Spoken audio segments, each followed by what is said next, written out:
ደም ስሬ ያለን ሰው አይንቀሳቀስም። ደም ስሬ የሚቆመው የሚንቀሳቀሰውን በሰዋ ነው። የኔ ልዕልት የኔ ፍቅር ብሏታል። እንግዲህ ቡቡዬ ለአይምዬ ማለት ነው። የኔ ውዶች ሲያምሩ ደግሞ ማለት ነው። እንዴት አባታችን ነው ደስ የሚሉት ማለት ነው። ፈጣሪ አይቀይራችሁ፣ ፍቅራችሁን ያብዛላችሁ። ልክ እንዳላችሁ 4 ልጆች የተመኛችሁትን ፈጣሪ ይስጣችሁ። የምር ማለት ነው። እንደ ሌሎቹ አትቀየሩ። ገንዘብ ብዙ ሰውን ቀይሯል። ብዙ ሰውን እያጠፋ ነው። ብዙ ሰውን እያበላሸ ነው እና ፈጣሪ ከዛ ነገር ይጠብቃችሁ። አትቀየሩ። እንደዚሁ አትቀየሩ። የምር ማለት ነው። አትቀየሩ። ሰው ላይ አትለወጡ።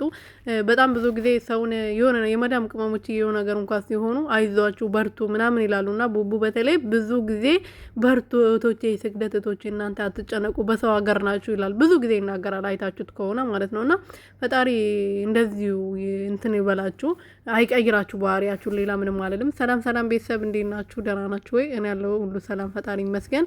በያላችሁበት ሰላማችሁ በዘት ትርፍርፍ ይበልልኝ። ለዚህ ቤት አዲስ ሆናችሁ ሰብስክራይብ፣ ሼር፣ ላይክ እያረጋችሁ ቤተሰብ እንድትሆኑ በትህትና እየጠየኩኝ እንግዲህ ቡቡና አይምዬ በአዲስ ነገር መጥቷል። ማሳጅ እያረገችው ሰሞኑን እንግዲህ ያው በኳስ የተነሳ እያበደ ነበረ፣ እየጨፈረ ነበረና አሞታል እና ማሳጅ ማድረግ አለባት፣ ግዴታ ነው። ማሳጅ ማስገባት አለ ማሳጅ ያስፈልገዋል ባሏን ማለት ነው። ለዛ ነው ማሳጅ እያደረገች ያለችው። ግን እያፈረች ነበረ። ያው ቪዲዮ እንደሚቀርጽ አላወቀችም።